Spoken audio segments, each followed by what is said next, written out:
কাঁটাতারে কাঁটা নেই, সীমান্ত সুরক্ষায় জিরো টলারেন্স, চিকেন স্নেকের সুরক্ষা নিয়েও কথা। কেন্দ্রীয় স্বরাষ্ট্রমন্ত্রী অমিত শাহ রাজ্যে এসেছেন, গতকাল রাতে রাজ্যে পৌঁছে গিয়েছেন আর তারপর সীমান্ত পরিদর্শনে কেন্দ্রীয় স্বরাষ্ট্রমন্ত্রী। আজ উত্তরবঙ্গে উচ্চ পর্যায়ের বৈঠক করবেন অমিত শাহ। বেশ কিছু বিষয় এই মুহূর্তে নজরে, একেবারে ঠাসা কর্মসূচি রয়েছে আজ এবং আগামীকাল, মানে শনি এবং রবিবার কেন্দ্রীয় স্বরাষ্ট্রমন্ত্রী অমিত শাহের।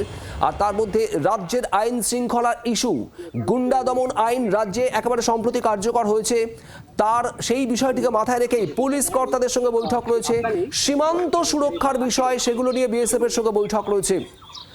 আর একই সঙ্গে অবৈধ অনুপ্রবেশ, চোরাচালান, এগুলো সীমান্ত দিয়ে রুখতে গুরুত্বপূর্ণ পদক্ষেপ নেওয়া হতে পারে।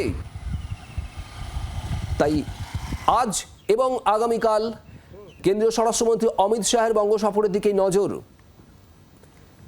বিক্রম দাস আমাদের প্রতিনিধি রয়েছেন। বিক্রম, সীমান্ত সুরক্ষার দিকে বরাবরই নজর দিচ্ছে বিজেপি এবং এ রাজ্যে পালা বদলের পর সেদিকে আরও বেশি নজর দেওয়া হচ্ছে, বিএসএফকে জমি দেওয়া। আর তারপরেও কাঁটাতার নিয়ে বেশ কয়েকটা জায়গার সমস্যা রয়েছে, এখনো পর্যন্ত কাঁটাতার নেই অনেক জায়গাতেই। এখানে চিকেন স্নেককেও আলাদা করে গুরুত্ব দেওয়া হচ্ছে, ঠিক কী খবর?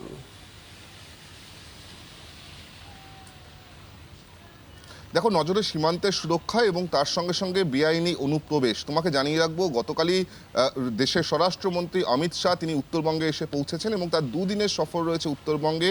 গতকাল পৌঁছানোর পর আজকের কিন্তু তিনি এসে পৌঁছাবেন 18 ব্যাটালিয়ন বিএসএফের একেবারে বর্ডার আউটপোস্টে, যেখানে তিনি একাধিক গুরুত্বপূর্ণ বৈঠক করবেন বিএসএফের সঙ্গে, শীর্ষ কর্তাদের সঙ্গে বিএসএফের, এবং তার সঙ্গে সঙ্গে রাজ্য পুলিশ থেকে শুরু করে বিভিন্ন যে ইন্টেলিজেন্স এজেন্সিগুলো রয়েছে তাদের সঙ্গেও কিন্তু দফায় দফায় বৈঠক করবেন অমিত শাহ।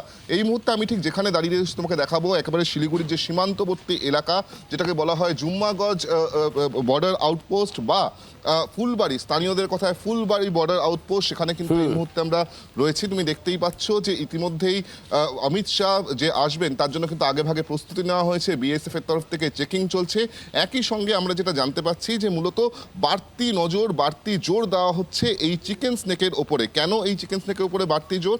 আমরা জানি যে পালা বদলের আগে থেকেই মূলত বারবার বিজেপি শীর্ষ নেতৃত্বের তরফ থেকে, কখনো প্রধানমন্ত্রী, কখনো স্বরাষ্ট্রমন্ত্রী অমিত শাহ, তারা কিন্তু বারবার এই বিষয় নিয়ে সোচ্চার হয়েছিলেন যে কাঁটা তার লাগাতে হবে এবং যে সমস্ত আনফেন্স জায়গাগুলো রয়েছে সেখানে ফেন্সিং করতে হবে এবং তার সঙ্গে সঙ্গে বেআইনি অনুপ্রবেশ বন্ধ করতে হবে। সীমান্তে বাড়তি নজরদারি, বাড়তি জোর তৈরি করতে হবে এখানে, এবং সেই কারণে কিন্তু আমরা যেটা জানতে পাচ্ছি যে মূলত এই চিকেন স্নেককে মাথায় রেখেই বাড়তি গুরুত্ব দেওয়া হচ্ছে উত্তরবঙ্গকে। এবং সেখানেই শিলিগুড়িতে এসে অমিত শাহ তিনি কিন্তু একের পর এক হাই লেভেল বৈঠক করবেন, যেখানে একদিকে যেরকম সীমান্ত সুরক্ষা নিয়ে বিএসএফ এর শীর্ষ কর্তাদের সঙ্গে তিনি আলোচনা করবেন, অপরদিকে কিন্তু রাজ্য পুলিশ বা পুলিশের যে সমস্ত ইন্টেলিজেন্স এজেন্সিগুলো রয়েছে, এনফোর্সমেন্ট এজেন্সিসগুলো রয়েছে, তাদের সঙ্গে বৈঠক করবেন আজকে অমিত শাহ, এমনটাই আমরা জানতে পাচ্ছি।